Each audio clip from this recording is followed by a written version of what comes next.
Alright, let's start. So let's first go over your flow phenomena quiz so we can clarify all the answers on there. If you guys have any questions, please ask them. Alright, number one, what is the chemical shift between the precessional frequencies of water and fat on the 1.5 Tesla measurements? What is that? C. 220 hertz. And that is field strength dependent. So as you go down in your field strength to like 1 Tesla, it's going to be less. And 1 Tesla is usually at 147 hertz. And then at 3 Tesla, if you double the strength of the magnet, you basically widen the chemical shift between those two tissues, and it's 440 hertz. So make sure you know at least 3 Tesla strengths, the chemical shift between the fat and water. So 1 Tesla, 147, 1.5, 220, and then at 3 Tesla, 440.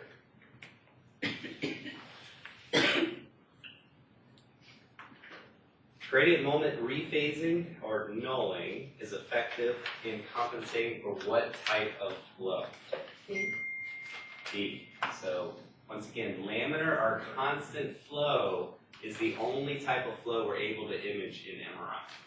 So our gradient moment nulling, which uses additional dephasing, rephasing gradients, will help put signal back into that vessel, allowing it to be more hyper intense on our image. Number 3, for tissue to produce a useful signal, it must be excited and rephased or refocused. So that's why we usually have trouble on our spin echo pulse sequences, which is sometimes called black blood imaging. Here's our spin echo pulse sequence. That's because our 180-degree refocusing pulse happens after our nuclei has left the slice. So in spin echo, usually we can't image flowing blood because it's too fast, but in gradient echo, we don't have that additional 180-degree refocusing pulse because our gradients refocus the spins.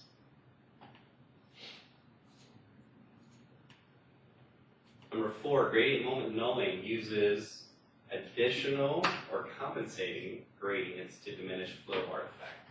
So we have a 1 positive, 2 negative, 1 positive gradients getting turned on so that stationary tissue and blood flow have the same phase shift.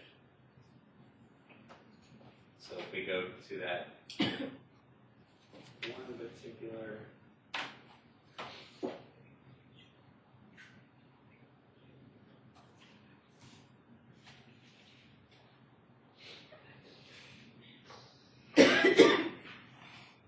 So here's a good example of our gradient moment nulling. This is flowing blood, this is stationary tissue. And the flowing blood gets those additional gradients so that it has the same phase position as stationary blood flow, stationary tissue. Number 5, nuclei that have been beaten down or saturated will exhibit less the entry slice phenomenon. So entry slice, remember on entry slice phenomena, that blood flow is fresh, usually at that first slice within that stack. And then as it goes through, it slowly gets saturated or beaten down. Spatial pre-saturation pulses or bands can be placed where? D. Both outside the field of view, like with our abdomen imaging, we can have it above or below, or inside the field of view, like for our C-spine, sagittal C-spine, where we put it over the esophagus. So both inside and outside. You never want to put those saturation bands over air, because it won't do anything, and it will just increase our tissue heating. Number 7, entry slice phenomena is most likely to occur in the first slice in the stack. Talked about that already. Number 8, fat saturation, chemical fat saturation. Remember, we have spatial, and then we also have chemical. This is where we're applying a 90-degree RF pulse prior to excitation at the precessional frequency of fat. So we have one RF pulse before the pulse sequence even starts. So when the pulse sequence starts, that one particular tissue, fat, gets saturated. Flow that has passed through a stenosis is first, and then, what's this one? A. So accelerated, then vortex. So that goes back to up to here. So accelerated through the stenosis, and then vortex past the stenosis. You usually get vortex past the stenosis, and anytime you get a bifurcation.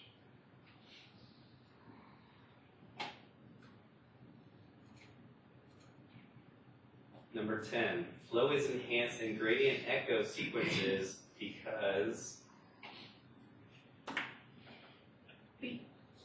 B. So the rephasing gradient or gradients are not slice selective. So we don't have that 180-degree refocusing pulse, which is not as efficient at correcting for those artifacts, but it does help rephase our flowing nuclei. So that is why gradient echo pulse sequences are also sometimes referred to as flow-sensitive sequences or bright blood imaging.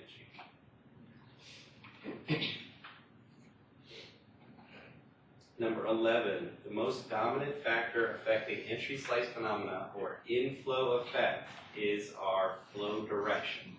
So our flow direction is the most important parameter.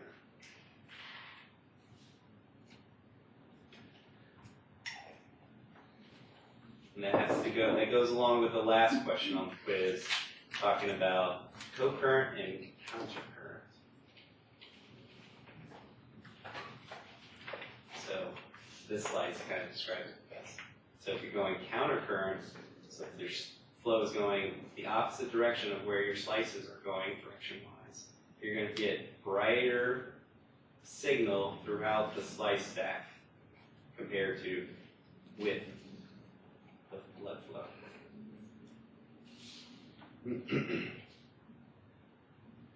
Number 12, the additional RF needed to utilize saturation pulses will C, so decrease the number of slices available because our TR is going to go up, and increase our tissue heat. Anytime we're adding more RF pulses, more energy is going into the patient, so we're going to heat up the patient more. So if you see RF always associated with tissue heating or SAR, the SAT TR should be blank to achieve the best fat chemical saturation. We should minimize it. So we should keep that time between that initial RF pulse and when the pulse sequence starts to a minimum so that fat is not allowed to recover. So we should keep that to a minimum so that fat is not allowed to recover.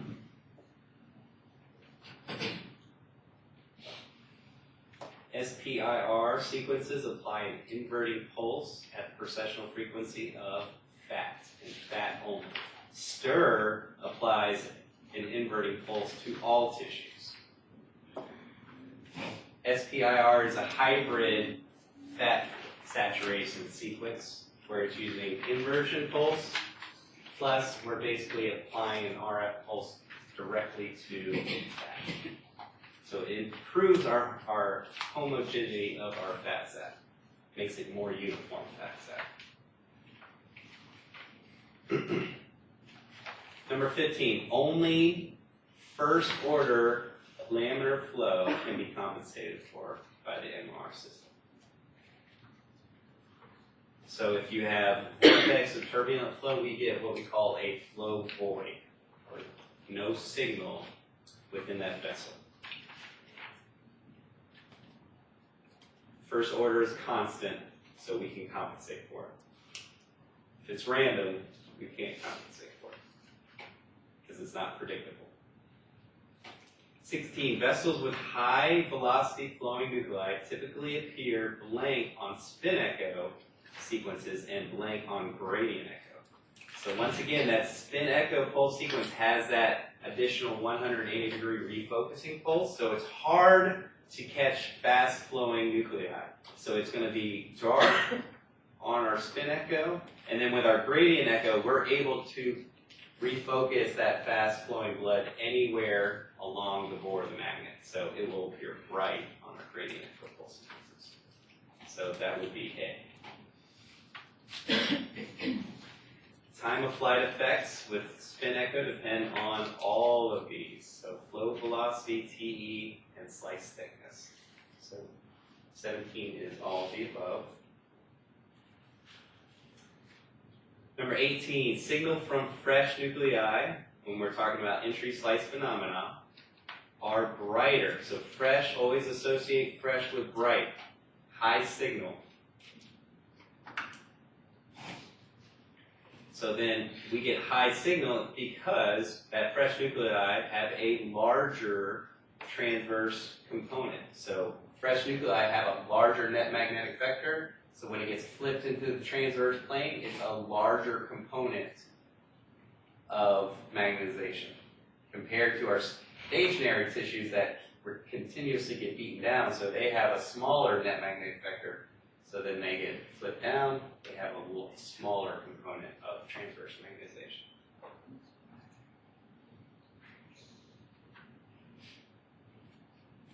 And then 20 lists 2 different flow directions related to entry slice phenomena. And that is our co-current and countercurrent.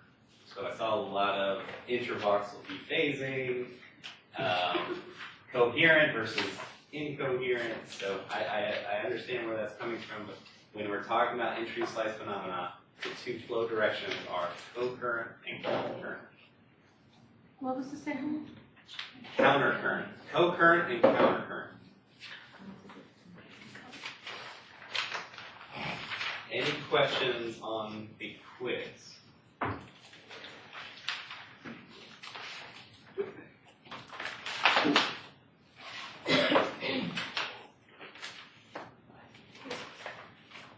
Alright.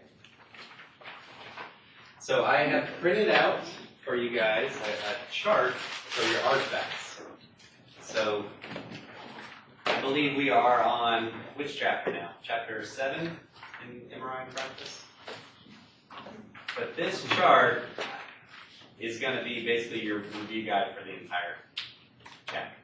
So you have, in your columns, you have the artifact with the other names, sometimes it's associated as. The next column is the definition or the cause of that artifact. The third column is the axis we typically see that artifact streaking across. So most of these are going to be streaking across your phase direction, and we'll talk about why. But it can also be in your both phase and frequency, or just frequency, or you'll even see it in the slice direction. Your fourth column is your example or the appearance of that artifact on your MRI image. And then your fifth and final column is your remedy. So this is a good chart to have when you guys go back to clinic. If you happen to come across any of these artifacts, you can go to your remedies and quickly resolve that particular type of artifact. What are some of the artifacts you guys came across in your last 8 weeks of MRI clinic? What is the main artifact? Motion. Motion, okay. Wrap. All right, so those are your first 2 on the chart. Anybody recognize any of the other wordings here? I think there's another big one down below. Magnetic susceptibility. I'm sure you guys have come across that. Crosstalk. Crosstalk. Where have you seen that? On the axial lumbar spine. Okay, It slices. axial oblique lumbar spine. Yep. It's starting to cross over. Anybody seen the zipper artifact? A random increase of signal streaking across your image in the frequency direction? we'll talk about that. That's really an issue with random RF leaking into the room. So it could be coming from a monitor outside in zone 3, or even like a radio broadcast system could be somehow interfering with the MRI scanner. So I believe phase mismapping or motion artifacts, magnetic susceptibility, crosstalk, and RAP are probably the ones that you guys have encountered the most. I saw Gibbs. You saw Gibbs? Yeah. When did you see Gibbs? At, okay, on,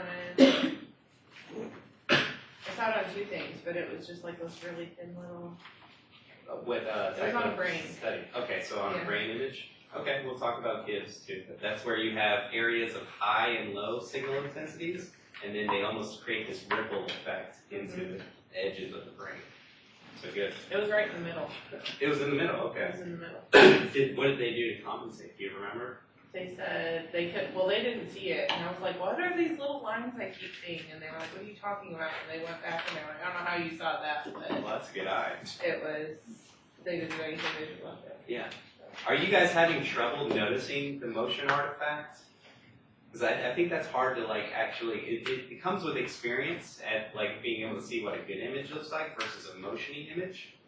So sometimes, I think I was with Tatiana, one of my RT2B students yesterday at eWash, and we had a patient move, but we had 2 concatenations on that particular brain sequence. And do you guys know what concatenations mean?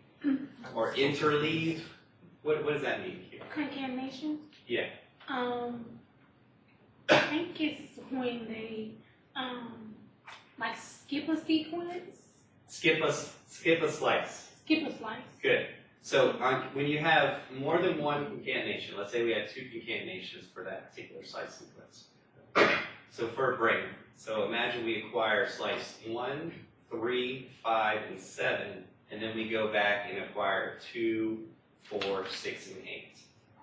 So sometimes a patient might stay perfectly still for 1, 3, 7, and 9, but then move during the next acquisition of 2, 4. So as you flip through the images, it almost looks like the brain shifting like that. Have you guys ever noticed that?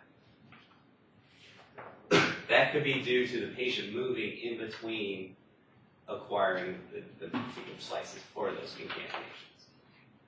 The other major one is like the streaking across the image. So with the brain imaging, sometimes you'll see bright signal misplaced into the wrong voxels. We'll talk about why that is.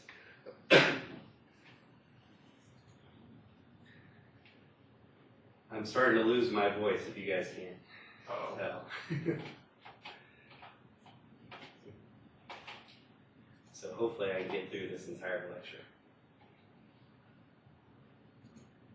Alright, so we're done with flow.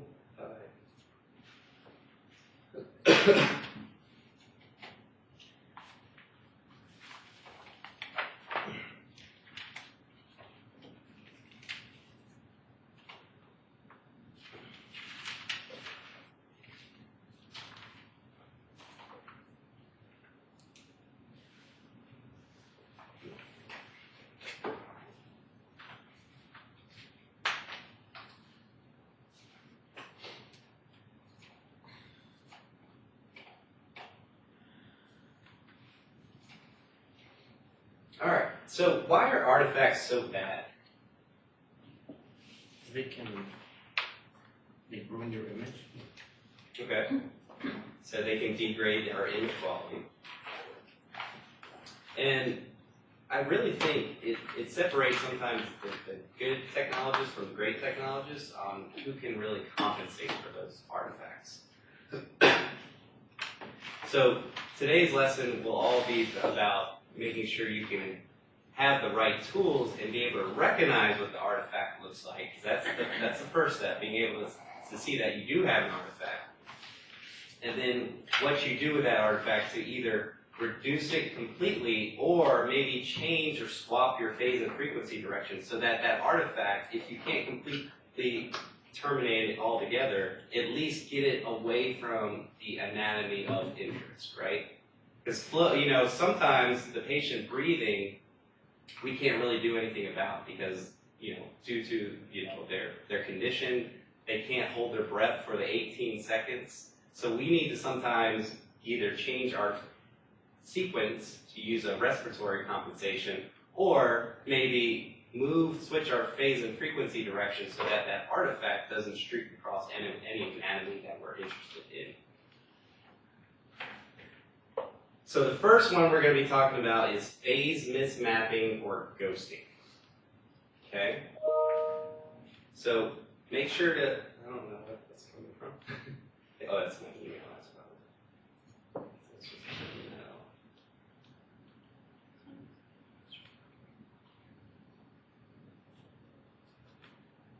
Oh, I meant to, let's talk about this before we get into our artifacts, because this is important in terms of clinic. So, I don't know if you guys have seen the update with AART, but they are reducing the amount of repetitions that you can get in your advanced modality for each day. So, on January 1st of 2020, we're going to be restricted to only getting 7 repetitions in MRI per day. So I don't think this is really going to change anything with our program, but there are a lot of programs that are fast track, get your advanced modality in 3 weeks. There are even programs like that down in Miami where they basically put students in clinic for 3 weeks, they get them as many scans as possible, allow them to sit for the registry. Are they getting the quality of education as compared to something like this? No. But you can see how those programs are very popular, especially with working technologists, where maybe they can only take off 3 weeks, go down to Miami and bust out this advanced modality and advance their career. So I really think that's kind of the pushback from the ART. But our 7 reps, with the amount of clinical hours, that shouldn't affect us at all. But you can see here, have you guys recorded more than 7 reps at a clinical site? Yeah. It's rare, and I see some people shaking their head, some people shaking their head yes. It really depends on where you're at. I know for Surgeons Roswell, they're basically letting you scan almost every patient. And at OPIC, at EWASH, that's another good spot where you can get probably more than 7. But I don't know who kind of came up with these numbers and who they consulted with. What do you guys think about that number? Is it too low? If you have 20 patients in a day, like a Hawks, and you do the majority of them, you're not more than 7. Yeah. I'm like, how is IR Yeah, like 6? here. Yeah. And theirs are so long, and then Exactly, yeah. And you look at CT, CT, I think most CT techs can bust out 9 in 2 hours, 3 hours at a time.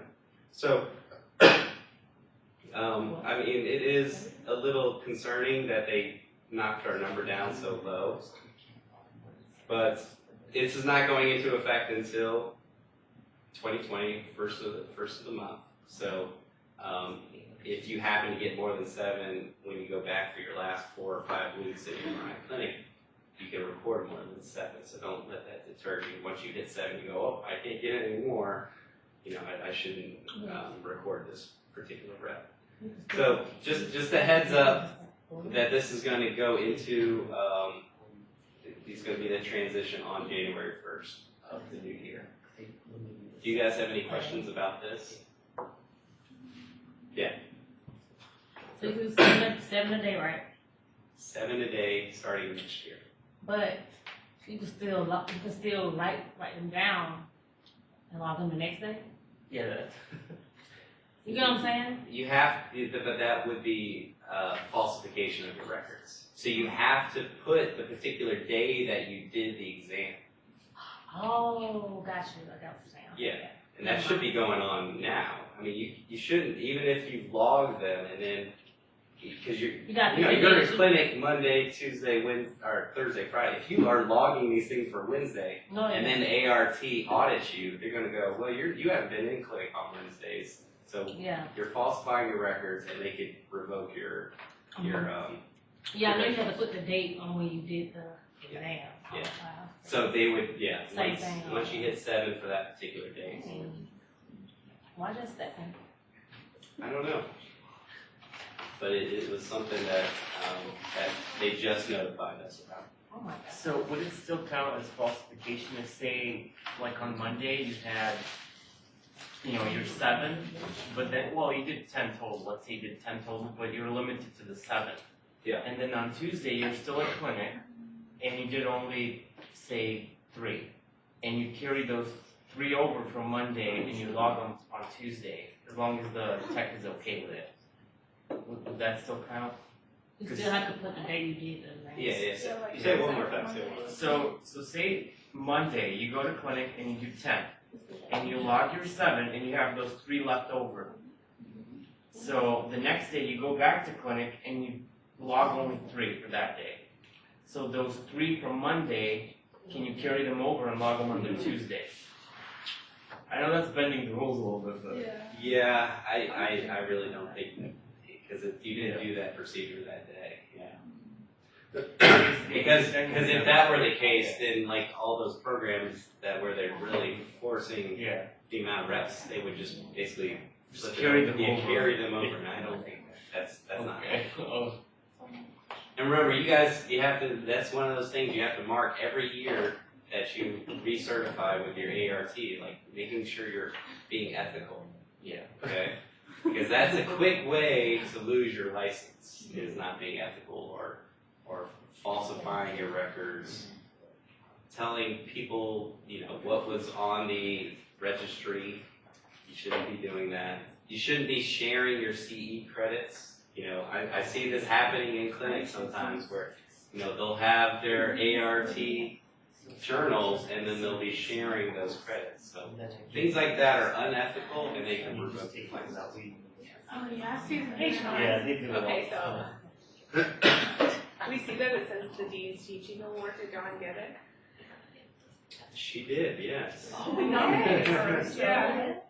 What happened? She got her. She was awarded the Dean's Teaching Award. Oh, Why did they call that? Dawn did. Remember that? You nominated her. Yeah. She didn't know who We nominated her. Oh, we Our nominated whole her. class. Nominated her. Did she know we nominated? Well, thank you for doing that.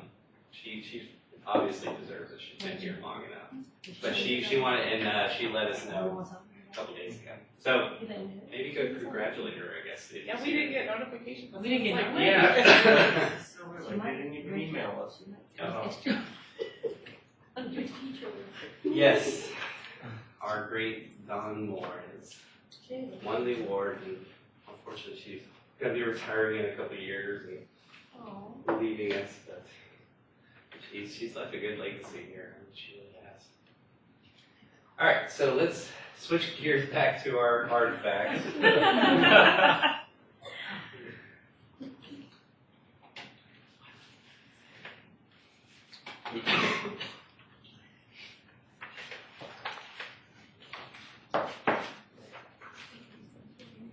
Alright, so our first one is called phase mismapping, also ghosting or motion artifact.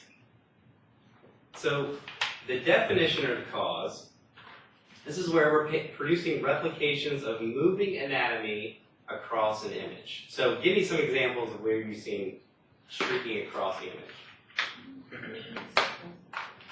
Knees. They're all still. Not holding still, okay. And you, sometimes even as small as tapping your toe while you're doing a knee exam can cause that phase mismapping. Where else?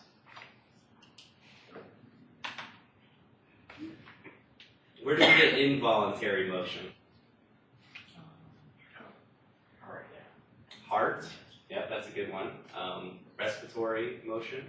So some people are chest breathers, some people are abdomen breathers. So you might get that motion artifact even lower down if they're an abdomen breather. C-spine, you get breathing motion there. So and also from swallowing too. So when I do a C-spine, I try to tell the patient make sure to not swallow too many times during this particular exam also. So this occurs when the anatomy has moved during the time between our phase encoding gradient and our readout gradient. So going back to our pulse sequence, remember the order of when the gradients are turned on? Which gradient gets turned on first? Slice select. That is turned on right as our excitation pulse is turned on. And then which gradient is next? Phase encoding. And then our final gradient is our readout or our frequency encoding gradient. And that's going to be turned on when we're recording the signal. So here, this is showing that a patient that has been breathing, chest respiration, you can see that we have different phase positions between inspiration and expiration. So imagine during this first phase encoding step, we had the chest here. And then by the time our readout gradient gets turned on, our chest has now released all of the air in the lungs, and we're on expiration, and we have a different phase encoding position.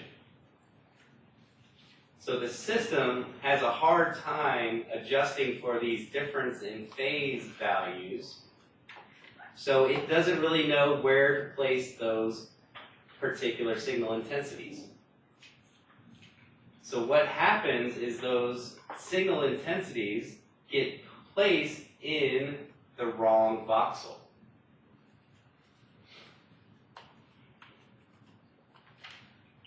So as this continuously happens throughout that pulse sequence, we are continually misplacing our phase shift, or basically our signal in our phase direction. So that's why we see this particular artifact streaking across our image in our phase direction, which is A to P on most abdomen images, because A to P is the shortest axis of our anatomy. So you say misplace the signal, put the signal in a different box? Puts the signal in a different voxel. So remember, with our phase encoding gradient, we turn on a shallow phase encoding step to fill the middle of case space.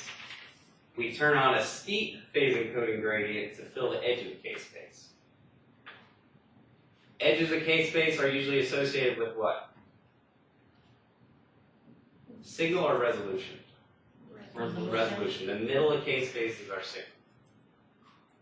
So imagine we select a particular steepness of our phase encoding gradient, but then due to the anatomy moving, it doesn't fill the particular line of case space that you wanted it to fill. So our signal is getting mismapped within case space, which we know goes through the fast Fourier transformation and then eventually produces our image. So if we have signal getting misplaced throughout case space, it's going to create this mismapping of our signal. And it happens in the phase direction because that's the only thing that changes each TR. So each TR, remember, from 90 to 90, we select a different phase encoding step. So if this is constantly happening, and we're changing our phase encoding step each TR, this misplacing of data is going to happen many times throughout that pulse sequence. Not just once, but multiple times. And that's why you see this artifact, or ghosting artifact, almost look like 9 or 10 of these abdomen images getting streaked across the image in the phase direction. It doesn't happen during our frequency encoding gradient, so it doesn't happen during across the frequency encoding axis, because that stays constant. Our frequency encoding gradient always turns on when we're reading out the signal. Our slice select gradient always turns on with an RF pulse. So those are more predictable. But our phase encoding gradient changes each TR. And the patients, from going from inspiration to expiration, might change in between when we encode the data and when it's actually read out. So that's why you see it only in one direction, and it's going to be in the phase direction. Okay? So going back to our chart here. So once again, this occurs because the anatomy has moved during the time between phase encoding and readout. Our frequency and our slice select are not affected because these are the same amplitude every TR. They're going to be turned on at the same time and they're at the same amplitude. But with our phase encoding gradient, we know we go from a shallow to a steep, so it has different amplitudes every TR, so that basically the anatomy can be misplaced in that phase direction. No mismapping occurs in the frequency or the slice select direction. So here it says the axis that it occurs on is our phase. Some examples here. You get chest and abdomen wall during respiration, which is the image that I'm showing you here. I'll show you some more images. Pulsation or movement of the esophagus on C-spine. Think here we're talking about flow artifacts streaking across our image of the carotids. Swallowing in the C-spine.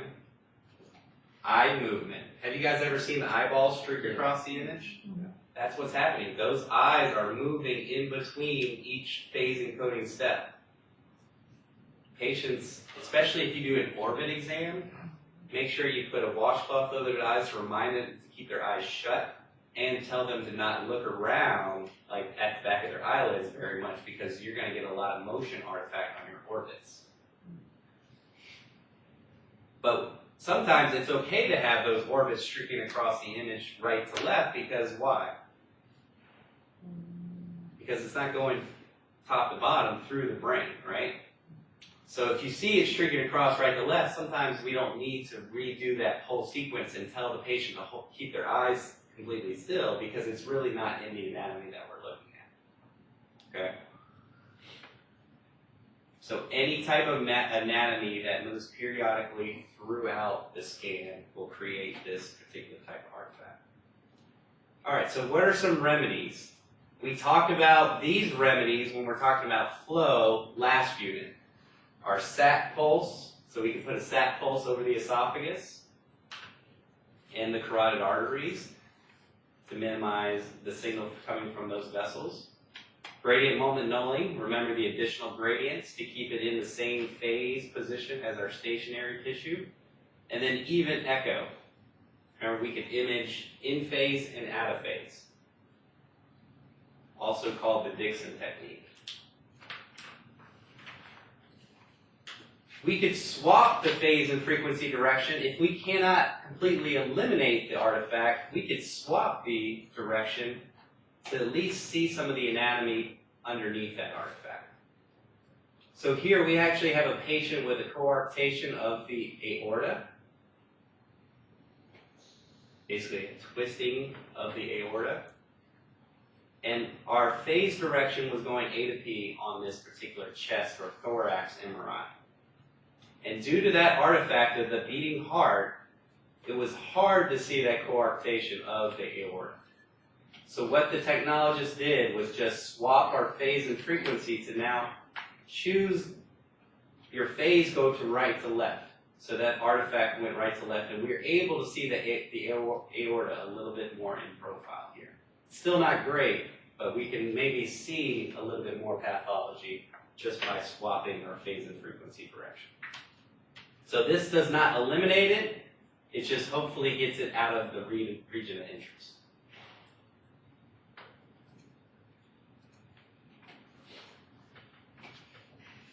We could do respiratory compensation. Has anybody on a GE system used the bellows? Yeah. So Jenny, you used the bellows. How did you place those? Did you put them over the chest or the abdomen or both? Right where the rib is, like right under the rib. Okay. And we take a breath in and then we just, right where it goes in. You start imaging. You tell them to take a breath. And then do The bellows show that the patient's holding the breath, and then you start the pulse sequence, right? Okay. So that's our respiratory compensation. Our bellows tracks basically when you're breathing in and out. Or your navigator. Has anybody done the respiratory navigator on like an MRCP? So they put that box right on top of the abdomen there, and that box is detecting when you're basically inflating the lungs and deflating the lungs. So it basically put it right on top of the liver dome, and that helps to signify when the patient's on inspiration and when on expiration. So that's another way of respiratory compensation. And then gating. This is more with like cardiac gating. We'll talk about that when we get to our cardiac unit. But it's basically imaging during when the heart's relaxing and there's less movement of the heart. And basically you're imaging during that time. And it could cause the pulse sequence to last a lot longer because you're basically trying to image during the relaxed phase of the heart.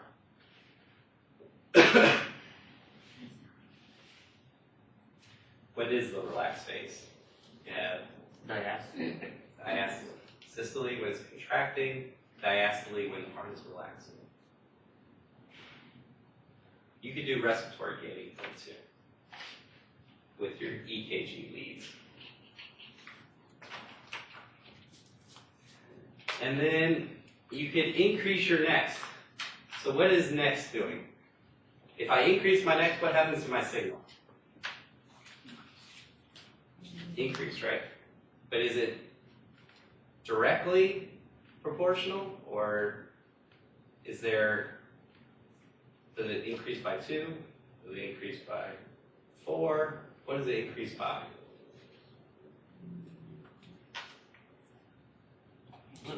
2, 4. 4. Seems 2. This is back to the parameters chapter. So you guys do know that as we increase our next, remember we're filling case space, that particular line of case space again. So if you have all your lines of case space filled, you go back and you fill each line of case space again. It's not 2 or 4. It's actually, there it is, the square root of whatever you are increasing it by, NSA.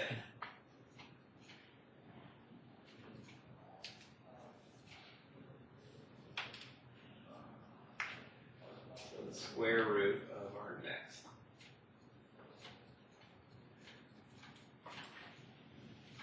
That's how much we're increasing our decimum. So if we increase our next to 4, how much are we increasing our signal? 2. Because the square root of 4 is 2. So maybe that's what you guys are thinking with the 2 and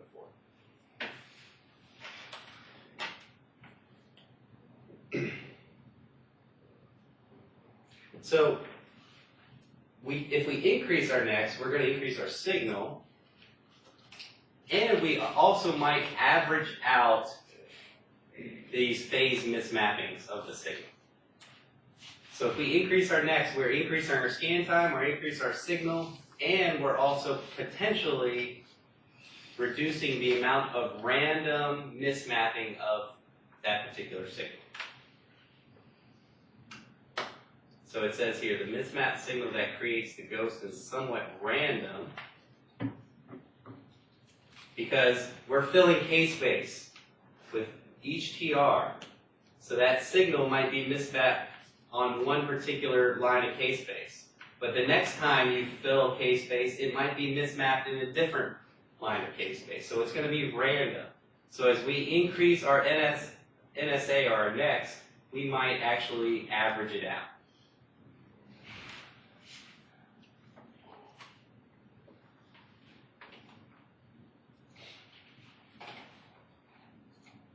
So here are some more examples of our phase mismapping or ghosting.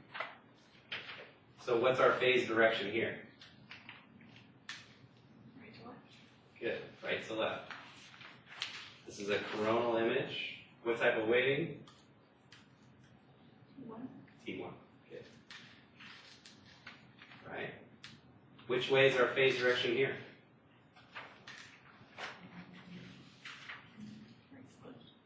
Right to left. It's hard to see this mismapping, but it's right here with our posterior circle Willis, creating that flow artifact going right to left through the cerebellum. So a good remedy for this one is gradient moment nulling. So this is a flow artifact here. All right, so you can see here the flow artifact going which direction?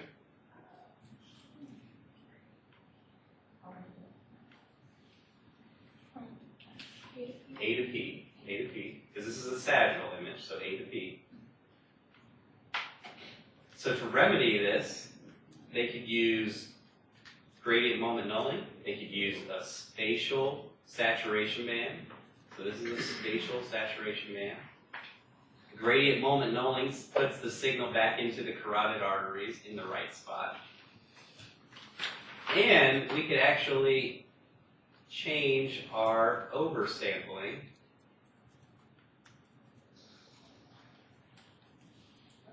So on this image, we might not have any oversampling because we really just have the face right here. So we might have a little bit going in this direction and this direction, just to compensate for that face to wrap into our image back here. But that means that our phase direction is still going A to P. So another good solution to prevent this artifact from happening is to have our phase direction going head to foot, and then put oversampling above and below. Because we know we have tissue down here and up here. We have the brain up here, we have the T-spine down here, and we do not want it to wrap into our image. So these red boxes are oversampling. So the best way to nullify this artifact on your C-spine, we could do 3 different things. We could put a saturation band over the carotids and the esophagus. We could use gradient moment nulling to put the signal back into the carotid arteries compared to streaking across our image and making it look like pathologies within the spinal cord. And then our third way that we could compensate for this artifact is change our phase direction to go head to toe compared to A to P. So we have all these different options to compensate for these artifacts. And you don't have to use all of them, because remember, if you use all of them, that also increases our scan time. You could also increase your next on this one too, if you wanted to.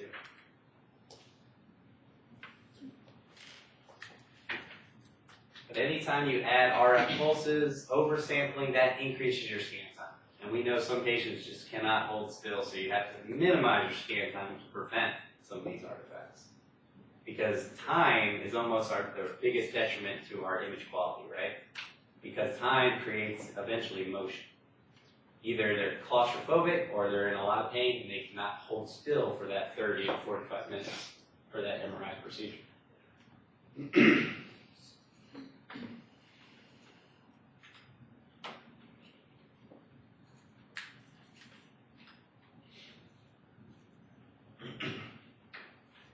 Here are respiratory bellows. And sometimes, this is the one that Jenny was talking about. Sometimes you can hook them up to the EKG, but the bellows here monitor when you're on inspiration and on expiration. And typically the expiration phase lasts a lot longer and it's more predictable. So some pulse sequences are set up when you turn on those respiratory bellows to only image during this phase where we have expiration. It basically does not image during these high peaks of inspiration. So you can see here how that might increase our scan time because we're not able to image throughout the entire respiratory phase.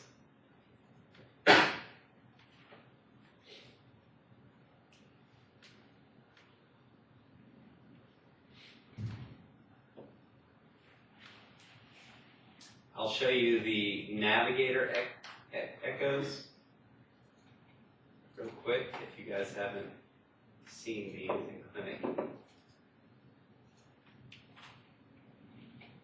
But this is what they look like. So Lindsay's seen these because she's seen a lot of abdomen procedures at OPIC. So if you guys have done an abdomen, you might have seen these.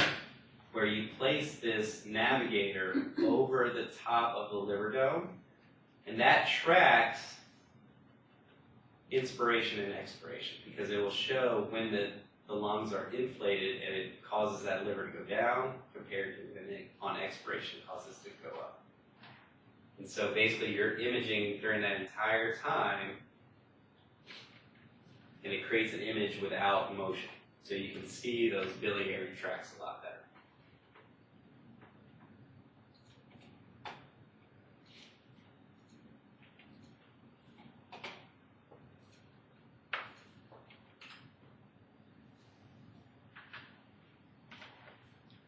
Here we have that ghosting of the abdominal aorta streaking across A to P. And then to solve this, we put a sat band which way? Above our field of view or below our field of view? Our aorta is dark, so above. So we saturated the blood coming in from above, so we don't get any signal in the aorta anymore. That's streaked across our image. So here we put a saturation pulse, spatial saturation pulse above the field of view. And it looks like we put one below because our inferior vena cava is also has a signal void.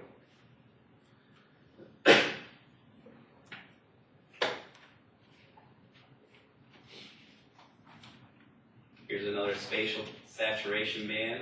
This is inside the field of view. Creates zero signal underneath there of stationary tissue, so that we reduce that artifact streaking across our image in the A to P direction. And once again, that could mimic pathology or serums.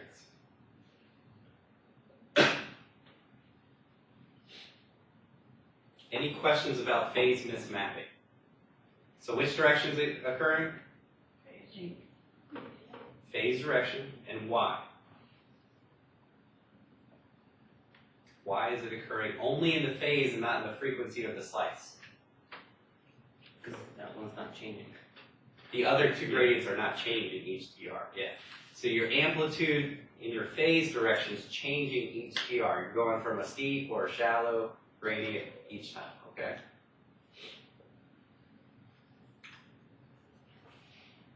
All right, our next artifact is aliasing or wraparound. You guys see this on your sagittal brain images, where the occipital bone or the nose sometimes wraps into the back of the brain. But you can also get frequency wrap. This is less common because we usually have a filter that compensates for our frequency wrap. So put over here, less common with our frequency wrap. So on your axis, it says both phase and frequency, but just really highlight, put a little star next to phase because it's more common in phase direction because usually the system compensates for our frequency wrap.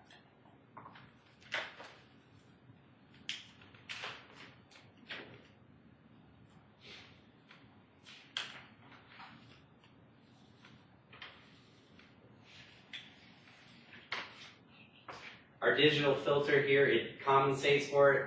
Because remember, we don't want that Nyquist theorem. We don't want to have basically a misrepresentation of our signal. So we need to make sure we're getting more data points during our sampling window.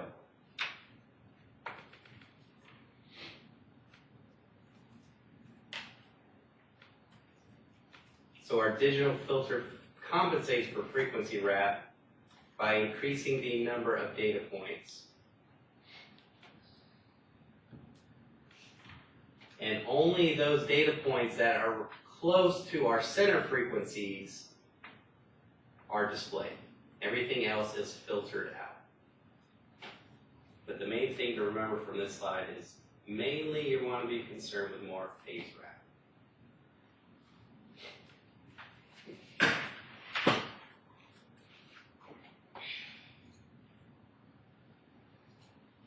Alright, so what's happening with aliasing or wraparound? The anatomy from outside the field of view still provides a signal. So we know when we put a patient in a brain coil, the entire brain is getting excited. We create a field of view with a certain size to make sure our resolution stays constant, right? We want, our radiologists want a certain resolution for these images.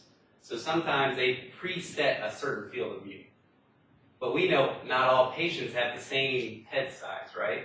So sometimes you need to increase your field of view so that the front of the nose doesn't wrap around to the back of the nose. But that's kind of the last thing you want to do because you don't want to usually mess with the resolution. So there are other ways that we can compensate for this face wrap.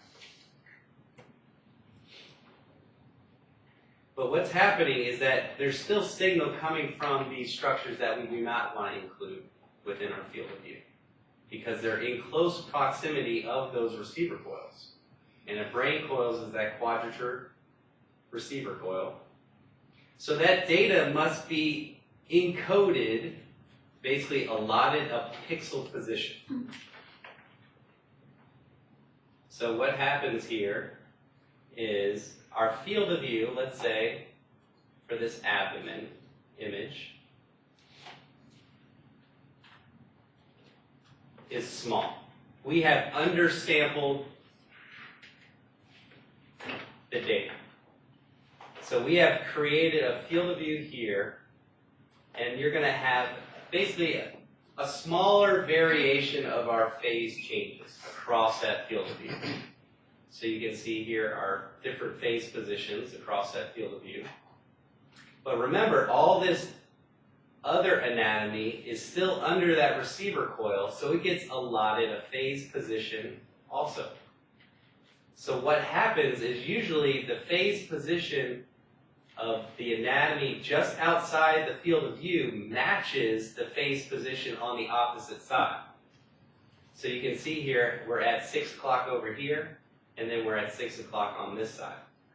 So what happens most of the time is usually the anatomy on this side of the patient's right side gets wrapped into the left side of the anatomy, just because it matches the same phase position.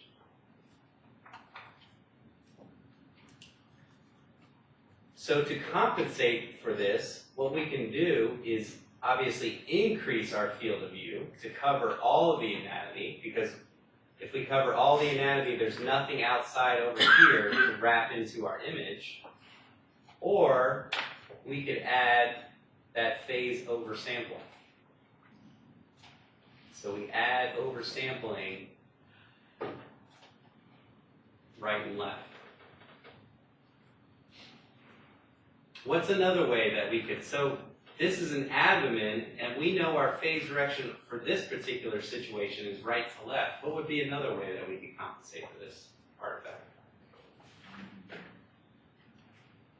Without adding oversampling, without increasing our field of view. Phase direction Change the phase direction A to B. Because remember, this is the shorter axis of our anatomy.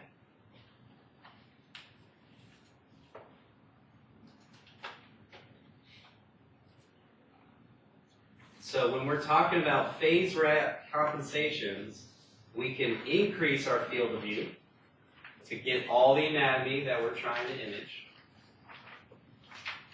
We could put sat bands on areas outside the field of view. So we could put sat bands on the right and left of the anatomy. We could deploy our no phase wrap. It's also called phase oversampling or fold over suppression. And then finally, we can increase the number of phase encoding steps. Anytime we increase our number of phase encoding steps, we increase our time, because that's part of the scan time equation.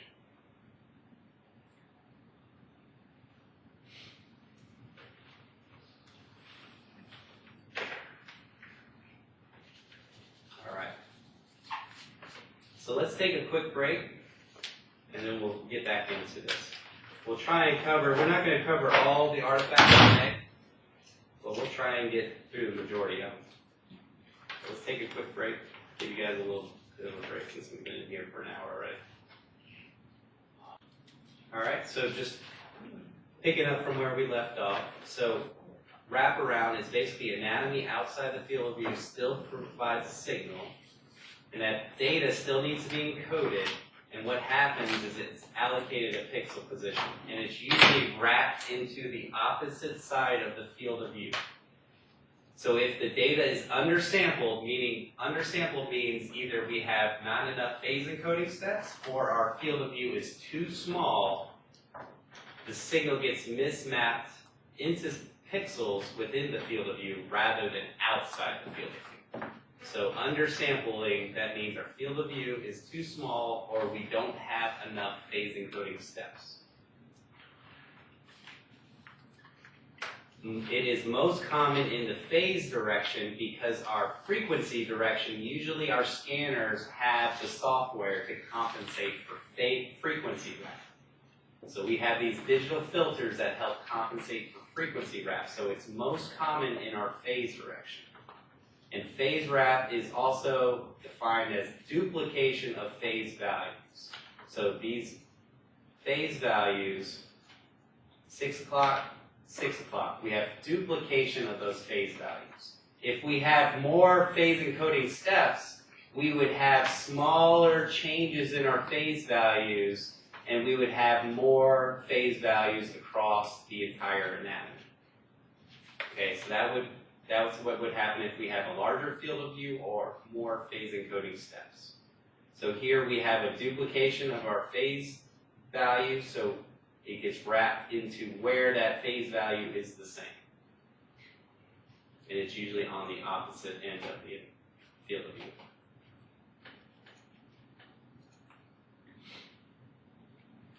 So spins outside the field of view have same phase position as spins inside field of view, so they get wrapped inside. So our compensation methods, simple, just increase our field of view. But we know that is detrimental to our spatial resolution because if we increase our field of view, our pixels become larger, so our spatial resolution goes down. So once again, there's always drawbacks to these things. We could put sat bands on the areas outside of field of view so we don't get any signal from those. So we would put our sat band here and here so that they don't wrap into the image. But our sat bands aren't very good at completely erasing the anatomy.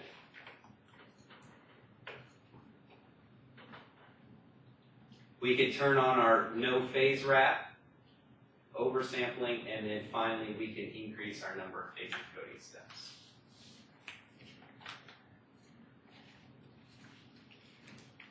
So here are some more images of it.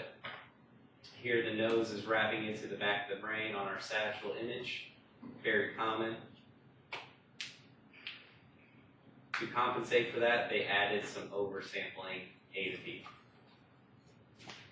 Here we're getting wrap, phase wrap, or this is actually frequency wrap because our phase direction is right to left, which is our shorter axis of the anatomy. But here, the digital filter did not compensate for our frequency wrap. Once again, here's the anatomy that's outside the field of view, has the same phase position as anatomy inside the field of view. So both the front gets wrapped to the back and the back gets wrapped to the front of the field of view. Here we have our knee. What do you think is going on here? Because typically we have air A to P. What's our phase direction on this one? What do you think?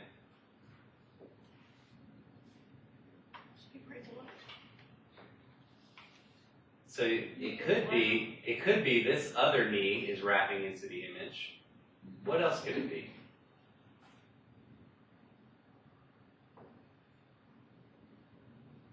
Because it almost looks like just one bone right here.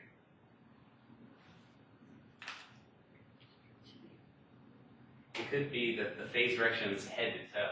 So the femur is actually wrapping into the image too. And see how you have maybe a little bit different thickness of the leg as you go up. But most likely it could be our our other knee wrapping into the image. So our phase direction is right to left. Here's a forefoot. What's this back here that's wrapping into the image?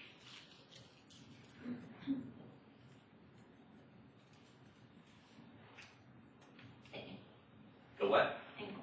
The ankle. Good. Because remember in MRI, we do separate imaging for the forefoot and the ankle. When they order a foot, usually it's the forefoot, right? It's a little different from X-ray, where you're getting the ankle and basically the tarsal bones and the metatarsal bones. In MRI imaging, your forefoot is the only thing we really image for feet MRI, and then you have a separate order for your ankle. And that's just to keep your field of view pretty small, because once again, we want really good resolution for our MSK imaging. So here, our ankle that's posterior is wrapping into our forefoot. And then here, this is a perfect example of this type of wrap here when we're dealing with the hips and L-spine, but this is basically the anatomy on the right and left of the patient wrapping into our image. And you can also see that there's a little bit of motion coming from the patient breathing, since this is in the L-spine area, causing phase mismapping. So there's two types of artifacts on this image. So if you see this image on a test and they say, what are all the artifacts on this image? We have two types of artifacts. We have phase wrap and phase mismapping or motion. Phase wrap and phase is motion. Yep, so this one up here is the motion, which occurs in the phase direction, so it's streaking across right to left. And then our phase mismap, which also occurs along the phase axis, is wrapping into the image. So an image can have more than one artifact.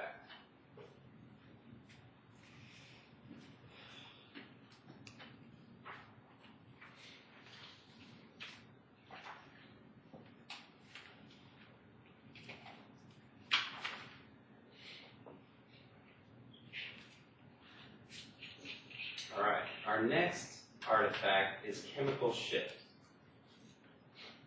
The unit for chemical shift is parts per million. This is an arbitrary unit because you can't really convert these units into another unit. So parts per million is our unit for chemical shift, and it's just an arbitrary denoted unit for that particular artifact. This artifact is field strength dependent. So remember when we were talking about saturation pulses and applying one directly to fat, and we had the two peaks, fat and water? Remember at a 1.5 Tesla, the two peaks were how many hertz apart? 220. At 3 Tesla, they're further apart. So it's a little easier to saturate out the fat because the distance between those two tissues are further apart. At 1 Tesla, they're at 147 hertz, so they're closer together. And then as you go down to 0.5 Tesla, we're really getting, those tissues are really getting closer and closer, so that there really is no shift between the tissues. So that's why you don't actually see this artifact on really low strength Tesla magnets. So anything below a 1 Tesla magnet, typically chemical shift is not an issue. But as we go to our 1.5 and our 3 Tesla magnet, this chemical shift becomes more apparent because it is field strength dependent. So that's why I say here, as a remedy, it's not really a remedy, but if you have an option and you keep getting this chemical shift, if you have a lower strength magnet within your department, scan the patient on a lower strength magnet.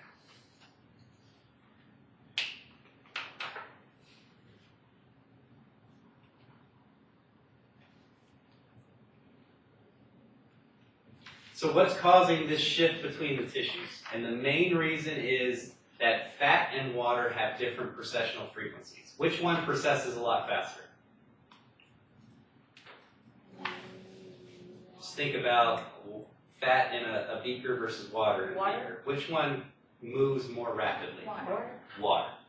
So water, that hydrogen proton won't feel the effects of our static magnetic field as much as our fat. So our water actually processes a lot faster than fat.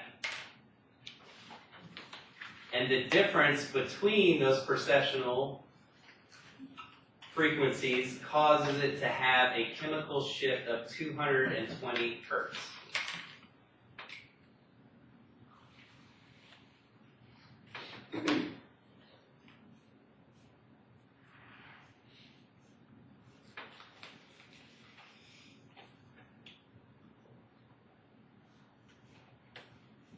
And sometimes when you have a tissue where fat and water are in pixels right next to each other, those signals from fat and water get misplaced into pixels further apart, or they get chemically shifted apart. So the difference between fat and water causes them to be placed into different pixels in the image. So let me show you an example of what chemical shift looks like. So here we have water or fluid in the abdomen running up against fat from the kidney. Do you have a question? Oh, no, that was great. So we get a chemical shift where it looks like we have a signal void on one side of the kidney, and then we actually get signal in hyperintensity on the other side of the kidney.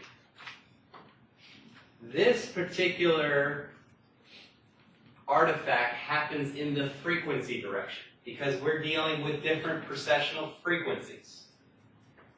So this happens in the frequency direction. So up to this point, we've been really talking about artifacts that have been happening in the phase direction. So we know that the frequency direction on this particular image is right to left, and our phase is A to P.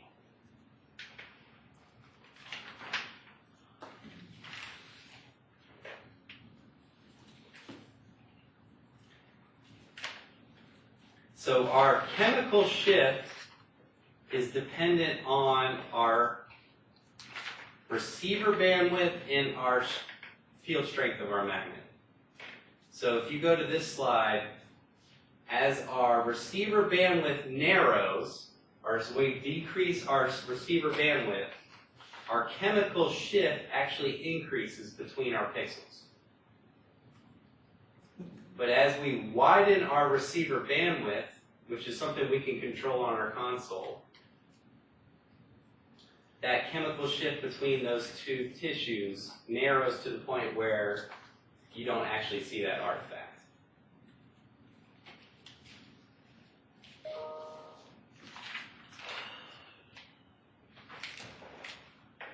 So this is one way to compensate for this chemical shift, is to widen or increase our receiver bandwidth.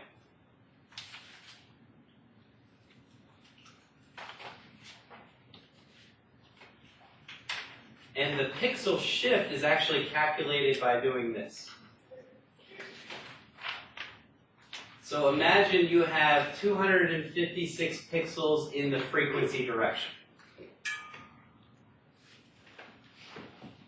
So 256 data points were collected during that sampling window.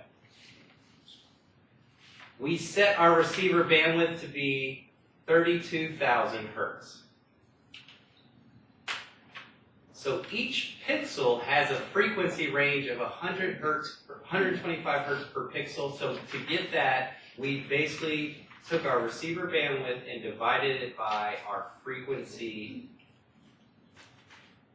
direction, the number of pixels in our frequency direction. So 32,000 divided by 256 pixels in the frequency direction. That equals 125 range of hertz for each pixel. We know at 1.5 Tesla, our processional frequency difference between fat and water is 220.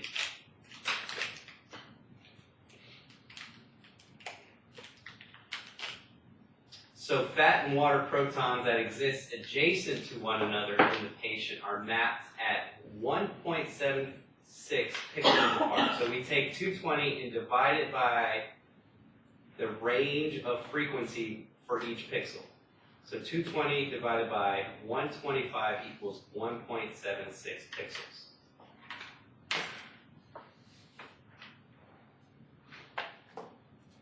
So that corresponds with this right here. So our chemical shift is 1.76 of fat and water. But as we decrease our receiver bandwidth to 16,000, this chemical shift between pixels increases. So let's do the calculation now. So if our receiver bandwidth is 1600 and everything else stays the same, what do you think our chemical shift between pixels is going to be? So let's do that. So we change this from 32,000 to 16,000.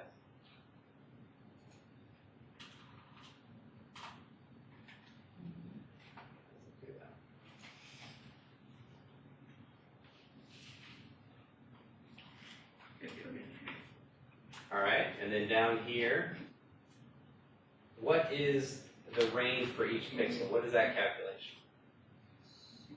62.5. 62.5.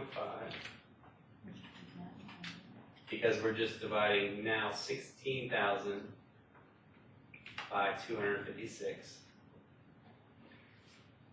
So 62.5 then gets put into this part of the equation. So what's 220 divided by 62.5? 3.52. 3.52. So that corresponds with this pixel shift.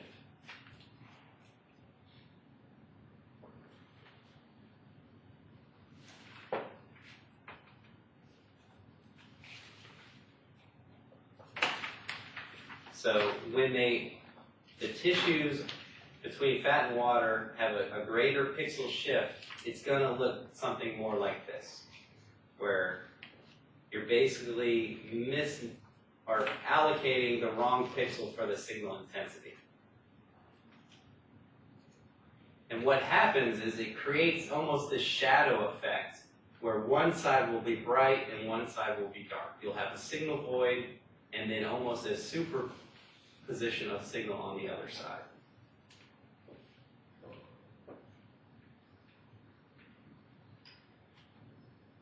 So here's that chemical shift artifact here and here.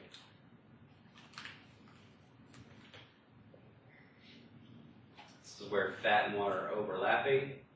This is the interface between fat and water, and you get that chemical shift artifact in between the interface between fat and water. So as our receiver bandwidth goes down, what happens to our chemical shift artifact? Goes up. Here again, we get that chemical shift artifact going right to left. So what's our frequency direction on this image?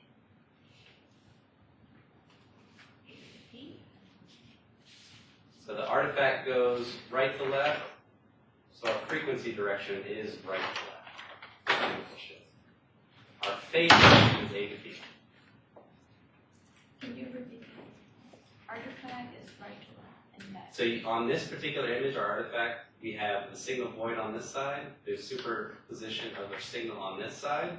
So this is the chemical shift artifact going right to left. So this would be our frequency direction. And then our phase direction is A to B.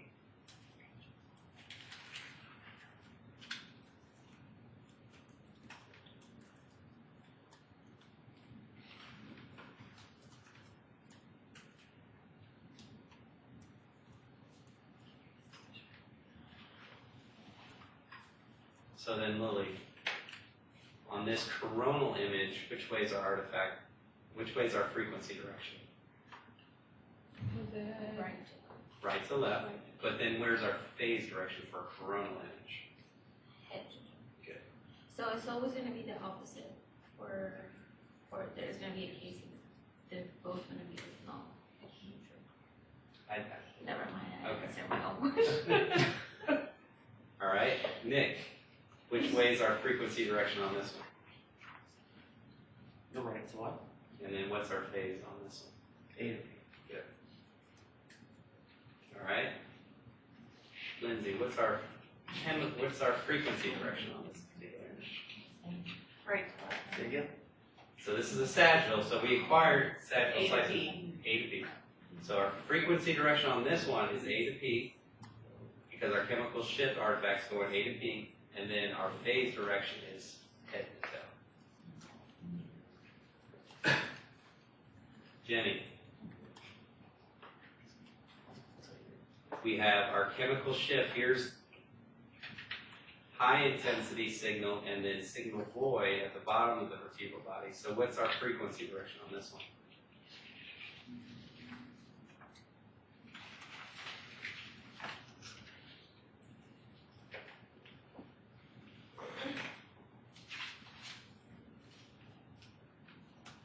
Right. Left. It's going to be head to toe.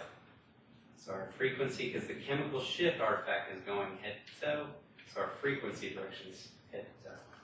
Our phase direction is A to B. Anybody want to answer this one? Let's see. What's right to left? Frequency.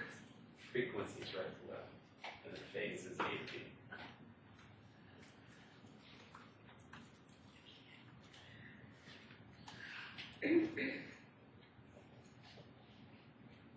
All right, so make sure to highlight this. This is the first artifact that we see just in the frequency direction. So the appearance is dark edge, bright edge at the interface between fat and water. And the most common place you're going to see this is in our kidneys, usually in the axial plane. So some remedies, low field strength. We don't get that chemical shift. Keep our field of view to a minimum because that decreases the size of our pixels. Or determines our size of our pixels and also decreases the size of our pixels. We increase our receiver bandwidth. And if we just use water or fat saturation, we don't even have to worry about these differences in precession frequencies because we have saturated out one of those tissues.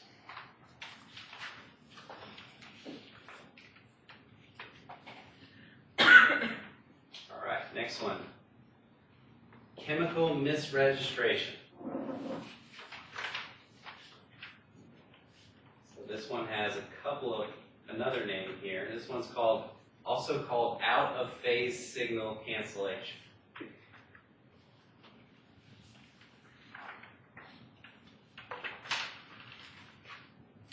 This one is field strength dependent also.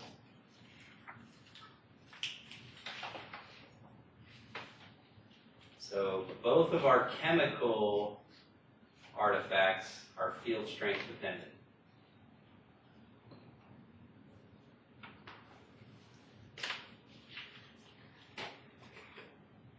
So this artifact is created because fat and water are in phase at certain times and out of phase at other times. So with our gradient echo Dixon technique, when are they in phase and when are they out of phase? What were those times when they're in phase and when they're out of phase for that gradient echo pulse sequence?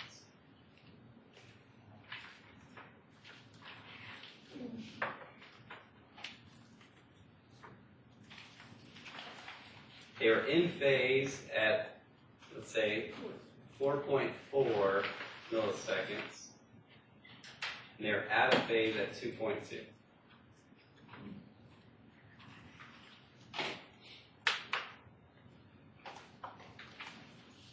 That's with very fast imaging, usually with our gradient echo pulse sequences. So this is what's happening. So imagine water is the large hand on the clock and fat is the small hand on the clock. We know that water, there's 60 minutes in an hour, so it goes around or processes a lot faster than fat. at certain times, they're going to be in phase with each other, and at other times, they're going to be completely out of phase with each other, meaning they're going to be at the opposite ends of the clock.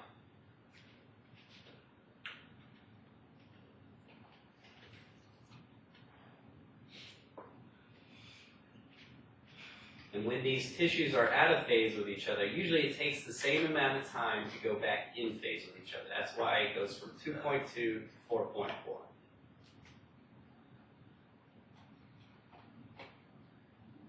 So when tissues are out of phase with each other, they tend to look like this. When fat and water are out of phase with each other, you get this dark ring around tissues that have both fat and water, at those interfaces between fat and water.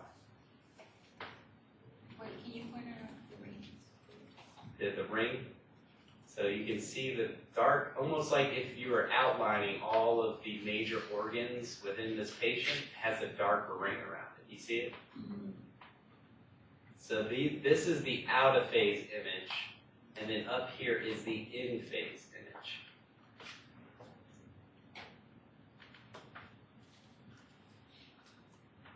So if I just drew a line, this is in phase right here. So this is the in phase image. This is out of phase here. Out of phase image.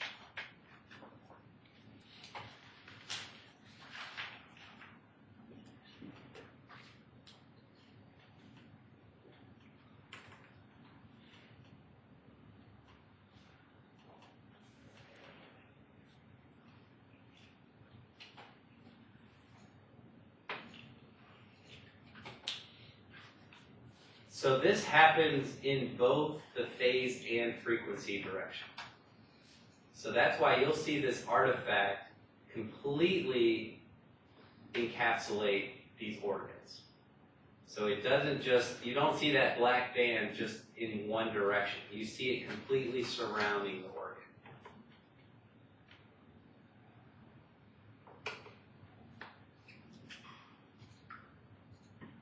So this is both phase and frequency.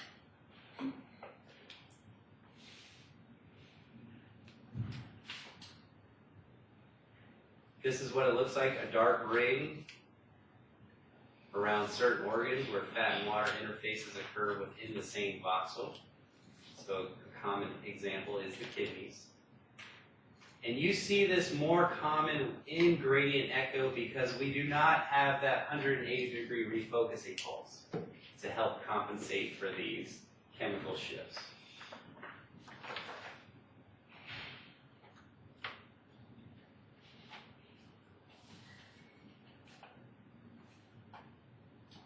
So some remedies.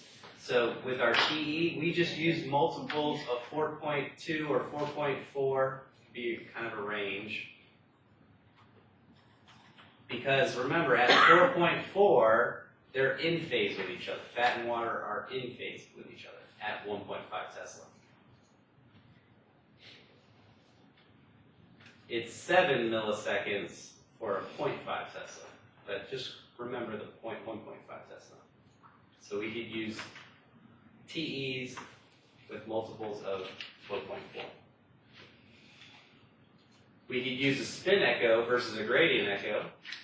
But remember, sometimes we really need that really fast pulse sequence because we're imaging the abdomen and they're holding their breath. So sometimes we can't use a spin echo. But if we do use a spin echo, we have that 180-degree refocusing pulse, and it basically eliminates that chemical misregistration artifact. And then another remedy is to use the Dickson Technique, where we're providing fat-only images and water-only images.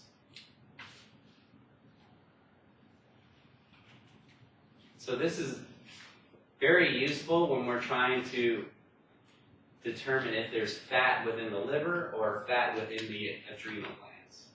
So remember, there's two main pathologies a radiologist is trying to rule out when you're doing in and out of phase imaging. And it's fatty liver or adrenal adenomas. So if the liver is bright on the in phase and then dark on the out of phase, we know we have a fatty liver. If you see adrenal adenoma that's bright on in phase and then dark on out of phase, we know we have adrenal adenoma.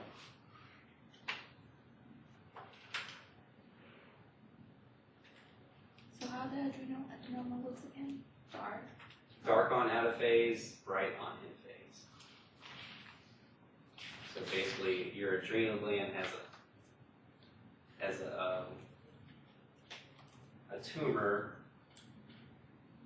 on it, and it could be any shape, but they're typically round and benign. And then they're going to be bright on in phase and dark on out of And phase. so for the fatty liver is the opposite. No, fatty liver is the same. They'll be bright on in phase, dark on out of phase. So here's some more images of that chemical misregistration. And Lily, you could probably see this a little bit better, where all the organs are surrounded by this dark band at the interfaces of the fat and water.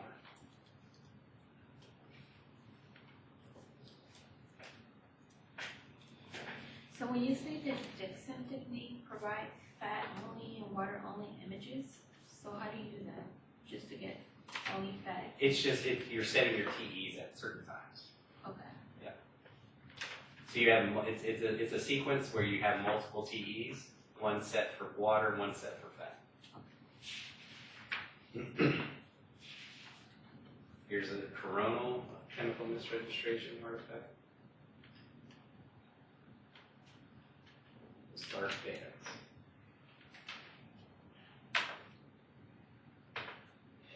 So I always think of it as like a coloring book.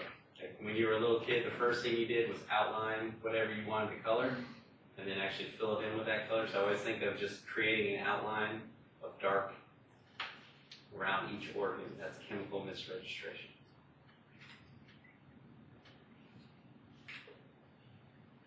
Rachel, here's your fetal MRI. Chemical misregistration. You have an issue with the baby's brain. What's going on here? Hydrocephalus, good. So all that extra CSF fluid within the brain. You don't actually see much brain tissue. It's probably just like right here, being compressed down. Fluid within the lungs, but that's normal, right? Babies don't take their first true breath until they're delivered. You can expel all that liquid out. Here's another example of chemical misregistration.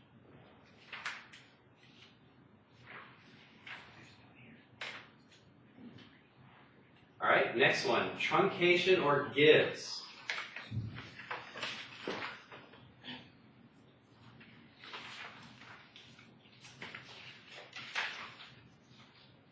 So Lindsay said she saw this in the brain, and that's very common.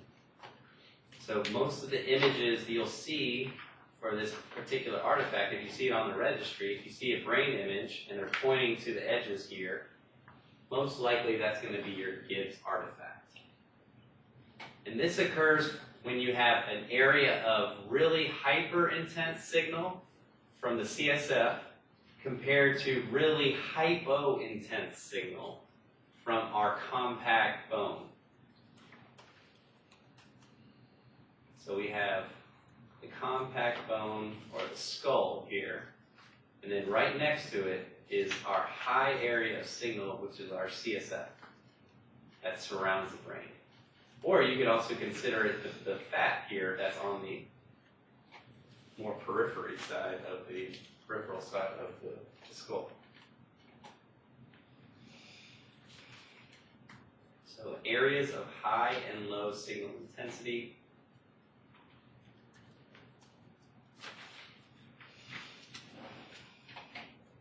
And this results from undersampling. So when do we get undersampling again? When do we see undersampling? We talked about it when we had. So when we have small fields of view, or we don't have enough phase encoding steps. And in this particular instance, it's really talking about having too few lines of K-space, or you could basically say not enough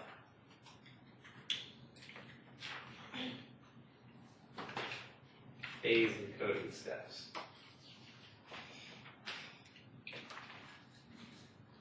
We have undersampled the data.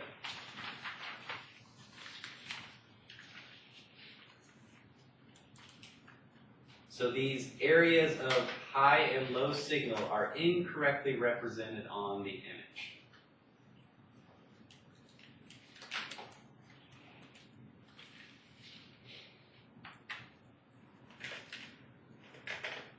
So most common when tissue is still producing high signal at the end of the data collection. So remember, high signal is supposed to go in the middle of K-space. So if high signal goes towards the edges of K-space where our spatial resolution is going to be, that's what happens when we get the Gibbs artifact. So the areas of high signal are going to the edges of K-space, not the middle of K-space. Or this could happen when the peak of the echo, remember you're supposed to set your TE time to the peak of the echo, is not centered in the middle of the sampling window. And sometimes this occurs when we have a very short TE with a gradient echo pulse sequence. So for truncation, the signal goes to the edges, that's when it happens. Yep, high signal goes to the edges of K-space, because high signal is supposed to be in the center of K-space. Because you store your signal and your contrast in the middle, and your resolutions at the edges of K-space. And then the other instance is when you are not centered on the peak of the echo. This happens in our phase direction. So since we do not have enough phase encoding steps, the way that we resolve this is to increase our number of phase encoding steps. So if we have a matrix that is 256 by 128, and remember if we have a matrix that is not, where we don't have an isotropic voxel, meaning that both sides of the K-space are the same. So here we have one-sided K-space with fewer pixels, and usually the 128 is always representing the phase direction, because you want that number to be the smallest due to scan time reasons. So to increase our phase encoding steps, we've now doubled our phase direction from 128 to 256.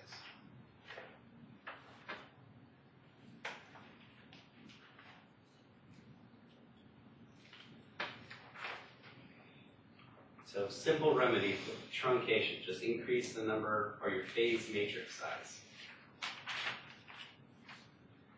You could also avoid using those partial Fourier techniques. Remember, K-space is symmetrical. The top is equivalent to the bottom. The right is equivalent to the left. So partial Fourier basically means we fill the top of K-space and then we just duplicate all the data down below. And when you do that, sometimes it creates this Gibbs artifact. So prevent using, that will obviously screw up your time, but it will prevent this truncation artifact. And then your third remedy for this would be to fat set on T1 weighted images, because if we fat set is this subcutaneous tissue right here, it will not be bright, so you won't have areas of bright and dark signal, and it won't create this Gibbs artifact. This is a T2, but you know, fat is still bright on T2. So if you fat set, you won't have as many of those areas of bright right next to really dark structures. So the remedy to make the image look like this was just to increase the number of phase encoding steps. Sometimes you really have to zoom in to really see that artifact. Here again, we get areas of high signal from the CSF and dark signal from the compact bone, and it creates that Gibbs or ripple artifact, some people describe it as.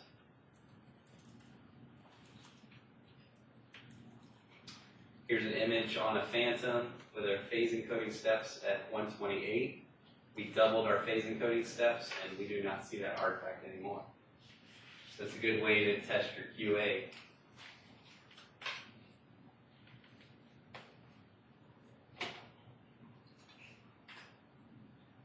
Then here our phase matrix has been doubled. We don't get that Gibbs artifact streaking through the spinal cord that could mimic pathology.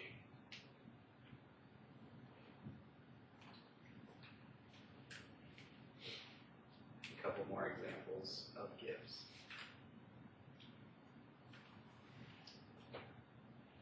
Any questions about Gibbs or truncation?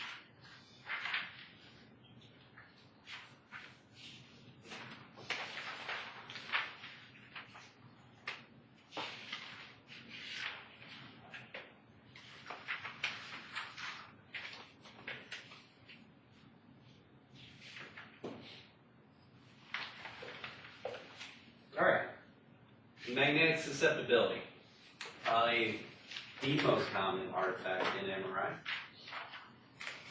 Here, this patient usually has what? You guys have probably seen this many times. This massive signal void that distorts the image. It could be braces. What else in the mouth causes this artifact? Like teeth. Fake teeth, yeah. Dentures, or even a gold tooth could cause this massive artifact. So sometimes we don't even have to worry about it because we're imaging the brain and that artifact is really just distorting the mouth. But if you're doing a soft tissue face, that could become an issue, right? Where else do you see metal most common? Hips. Hips, Knee. knees, shoulder, No.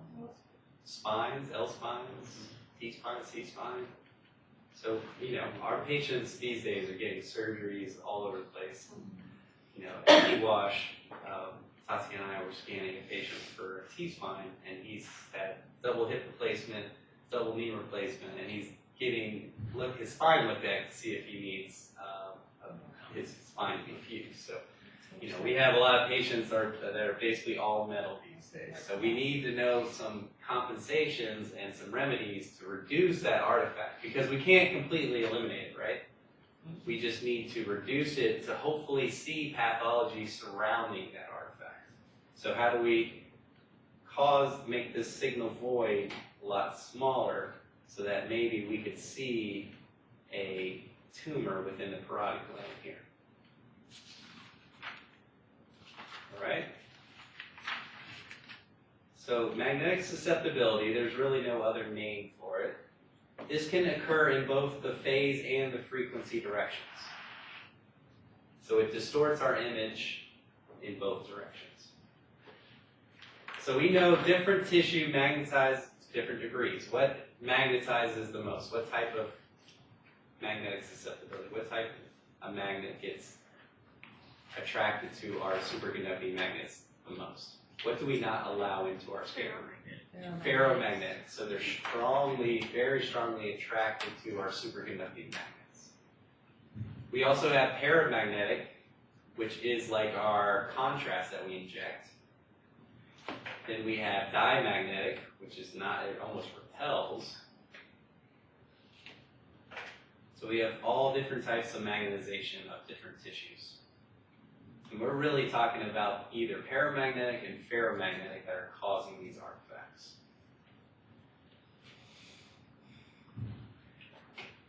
This results in differences in precessional frequencies in the phase and frequency direction. That's why you see it in both directions here.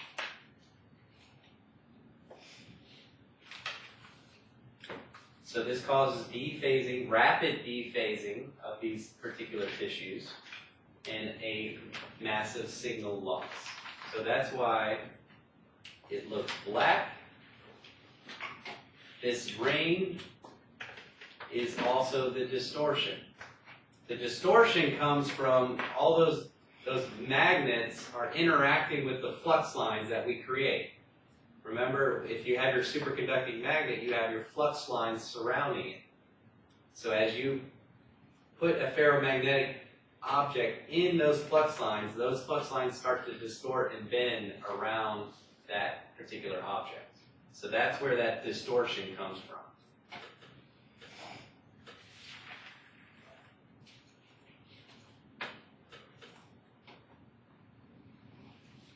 So the distortion is coming from the ferromagnetic item causing a corresponding non-linearity of the gradients. Because our gradients usually are linear. When we turn them on, we have a more negative end and we have a more positive end. And we want them to be linear so that we can select a particular slice. So we can basically predict what precessional frequency we want to excite. But when we incorporate a ferromagnetic item in there, that linearity goes away. So it causes a distortion of that particular metal on our image. So it's a distortion of the image together with a large signal void. So let's look at some other examples. So this little kid unfortunately has a bullet somehow lodged in their abdomen. This is the X-ray, and this is the corresponding MRI. So we have two artifacts on this image. What's the other artifact? Coloring. Huh? Say coloring. Coloring book one. Yeah. Chemical Misregistration. Good, good. So we have the metal artifact here with this large signal void and distortion. And then we have the chemical misregistration around each organ. So this was a quick gradient echo pulse sequence. And that was designed so that the patient you didn't get that motion artifact streaking across your, so you didn't get the third artifact streaking across your image. What type of surgery does this patient have? Shoulder. What, yeah, but be more specific. Usually put a pin to make sure to repair the rotator cuff. Yep, so this is usually just a little screw, or it could be like almost like a metal staple to reattach the tendons of the rotator cuff. What were the four tendons of the rotator cuff?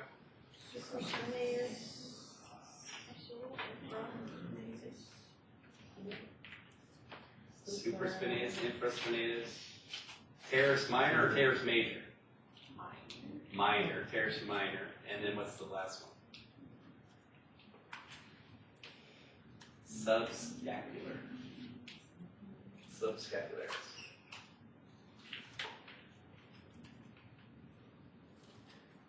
Where is this at? It's kind of hard to even tell what the anatomy is. But look at the artifact. The knee. So you guys have seen those metal artifacts or the knee replacements that go pretty far down into the tibia. So that's a knee replacement. Is this a sagittal, coronal, or axial? What do you think? It's a sagittal. So here's the tibia. Here's where the condyles would be. Here's the patella. So it's a sagittal. What do you think's going on here? What type of ferromagnetic metals in the patient's brain here? Huh? Aneurysm clip. Okay. So hopefully this patient didn't die from twisting or the torquing of the aneurysm clip. It could be like the coiled repair for the aneurysms. Sometimes we want to image metal within the brain. When do we try and diagnose deposits of metal? With NSF. NSF. Stroke. Not really stroke. That's usually your diffusion sequence. That's where we're looking at water diffusion. What's the sequence we put in our brain protocol to see if the patient has any blood deposits? Because what metal is usually within blood? Iron. So your T2 star weighted image usually is put in your brain pulse sequence to image basically old blood, an old infarct, because you have iron deposits within blood.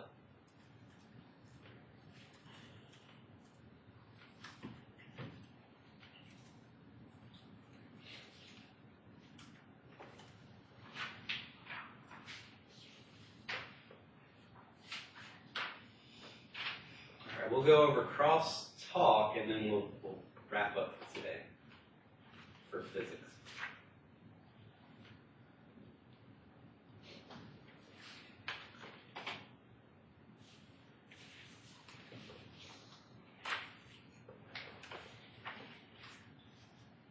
So crosstalk, we're basically applying 2 RF pulses for 2 different slices, and they're basically overlapping each other. So Nick said this when he was talking about the axial L-spine. So those spins where you're crossing those 2 particular slices are receiving 2 RF pulses. And remember, when you receive 2 RF pulses, immediately it does what to the tissue? What does that mean? It goes completely 180. Saturate. Full saturation. So when you fully saturate the tissues by overlapping your slices, this is what it looks like. And typically you're going to see this in our axial oblique images of our intervertebral disc spaces. So you want, if you do have that crosstalk artifact, it's okay if it's behind the spinal canal back here, but you do not want that crosstalk artifact to overlap or superimpose over your spinal canal. Here it's still a little too close because we start to get a little bit of signal void near the posterior part of the spinal canal. So what do you think the remedy is for this? Overlap your slices. There's really no remedy, it's just don't overlap your slices. So this actually occurs in our slice selective direction because it really just depends on how you angle your slices. So highlight that, that's the first time we see slice selective.